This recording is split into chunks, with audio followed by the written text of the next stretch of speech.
Hey everybody, I'm Mr. Hartzler, and I'm recording from a different place right now. I'm actually in my classroom, so I just want to, so if you've seen some of these other videos, that's why the background changed. But I wanted to do a video about graphing sine and cosine functions. We're going to talk a little bit about some vocabulary words, domain, range, period, frequency, those kinds of things. Then we'll go, well, as we do that, we're also going to go through some examples. So hopefully this video is helpful, and if it is, make sure you hit that like button down below. And the more you watch this video, the better it looks on my statistics, so keep watching. All right, let me share my screen with you here. So share screen, and let's get our whiteboard up.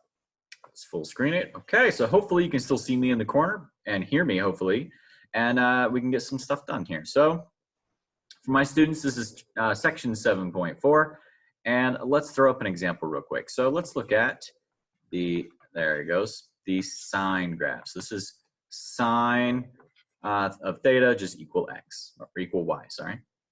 And let us put up a little coordinate grid. Sine, for everybody, starts off at the origin, and it oscillates up and down. This is one period.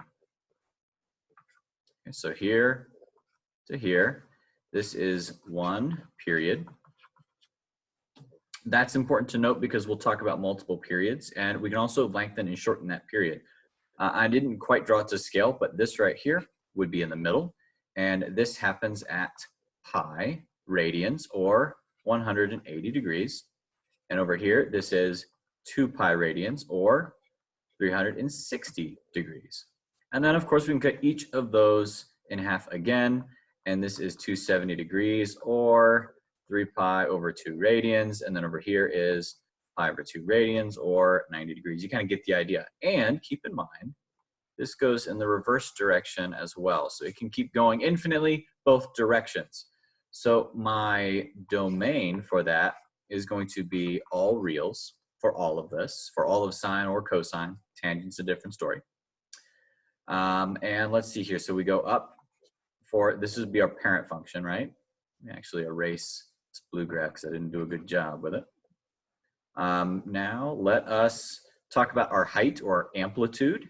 So here we go up to 1 and down to -1. That is called our amplitude.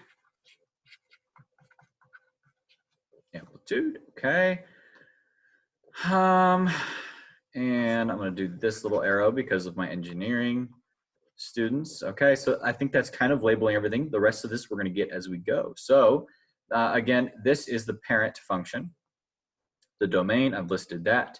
The range is from -1 to +1, or our y values are greater than or equal to -1 and less than or equal to +1. So there's that part. And now the period length I want to talk to you about. So period. For us, it is 2 pi. That's how long it takes for sine and cosine both to do one full period, one full rotation around the unit circle. So below here, I'm going to do cosine. They're very similar, except cosine is shifted just a smidge. Cosine starts at the top, and that is its full cycle. So again, that's one period, and that happens in 2 pi radians. Or remember, we can refer to this as degrees. That'd be 360 degrees, and here is pi radians, or 180 degrees, be 360. And then of course we can keep cutting it in half, right? So right here is 270 degrees, and here where I cross is 90 degrees. We go up to 1, we go down to -1. So again, sorry about that screen pop up there. Okay, so our domain is still going to be all reals, because this can keep going forever and ever to the left and to the right. Our range is from -1 to 1. Sorry about my 2 different kinds of ones there. My students hate that, but you know, teachers do things, kids hate it all the time. And then our period, still 2 pi radians, or I could say 360 degrees. I could have said that up here as well, 360 degrees. Okay, so that's listing most of our main things. And I'm going to save this one, clear the screen, and we're going to keep going here. Now I'm going to be getting into some example problems. So let's look at, for my students, is going to be number 1, and y equals 4 cosine 3 theta. Okay. So first, for my students, this graph would be provided for them right now. So I do have them do some graphs, but right now this graph would be given, but let's work through how I would create that. So first off, this is a cosine graph. So I know I'm going to be starting at a peak and eventually going down here to my low spot at at -1. So I'm going to do that. Oh, and I actually already made a mistake. So see this 4 out front? This tells us our amplitude.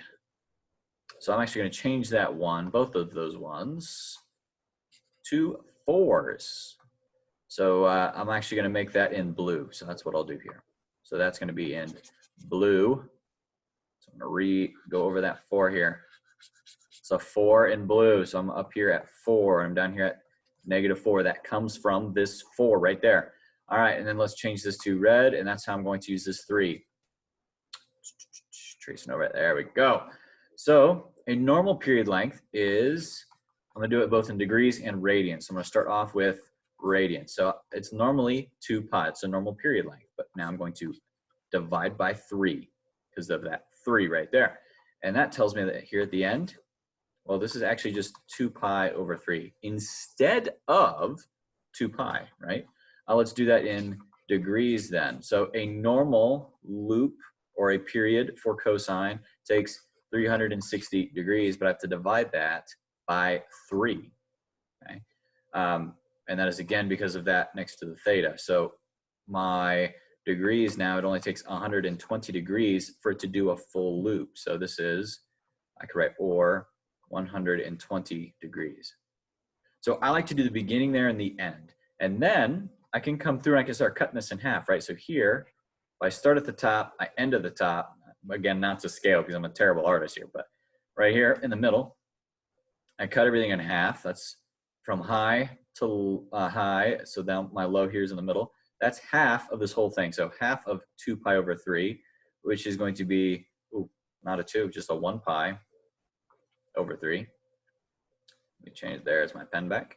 So just a pi over 3, or it's 60 degrees. And then if I cut that in half again, that gets me over here. That's going to be 30 degrees, or pi over 6.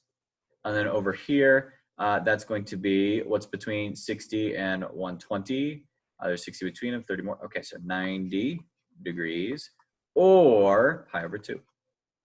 Okay, so that's how I'm going through it and labeling this a little bit. So again, the 4 out front, that gives me my amplitude. The 3 right there, that 3 means that this cycle happens 3 times faster than it normally does. Okay, so it happens in 1/3 the time that it usually does. Okay, that's okay, so we need to list some things here. So domain is going to be all real numbers. I can plug any angle I want into that. That's perfectly fine. My range, I go from -4 up to and including +4. My period, so how long does it take for me to do one cycle or one period? And that is going to be, in this case, 2 pi over 3 radians, or 120 degrees. I'm going to talk about the inverse of period. So that's going to be frequency. Frequency is going to be the inverse of our period. So it's actually, in this case, it's going to be 3.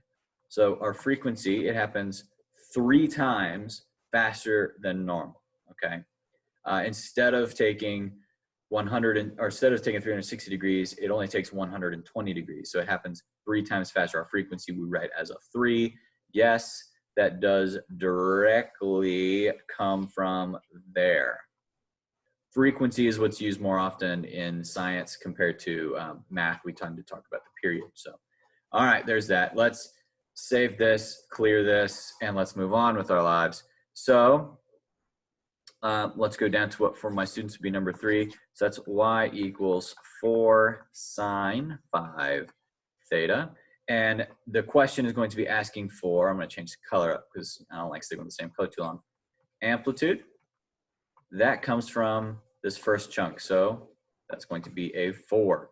The next part of that question is period. And that is assisted by that 5. So we're going to do it in radians first. So it's going to be 2 pi divided by the 5. That's simplified, so that's just done. Or for degrees, 360 divided by the 5. Oh, what is that? Let's see. I'm going to do it over to the side. 300 divided by 5 is the same as 100 times 3 divided by 5, and that's 20. So 60 plus 12, 72, I hope. So 72 degrees. You can check my math. I don't care. Okay. So there's that one. Hopefully that is helpful for some of you as well. And for my students, average rate of change, average rate of change. Not even going to worry about it, so I'm going to skip that. All right, so I am done with this one. That video is done. So please, again, hit that like button down below if you like this video. If you subscribe to the channel and click that bell, you'll see when and you'll get announced when I post new videos. So please do that. If you're one of my students, of course, email me with questions. I would love to answer them. But if you're somebody else and you can't find my email, then you can always see me on Instagram or Twitter and message me there. Or you can leave a comment below and I answer those as often as I can. Sometimes it takes a couple of days, but I get to them when I can. So again, I appreciate anything you guys have. Maybe a tip for how I can make this better or what I'm doing bad and you don't know how to fix it. So just help me out there, right? Let me know.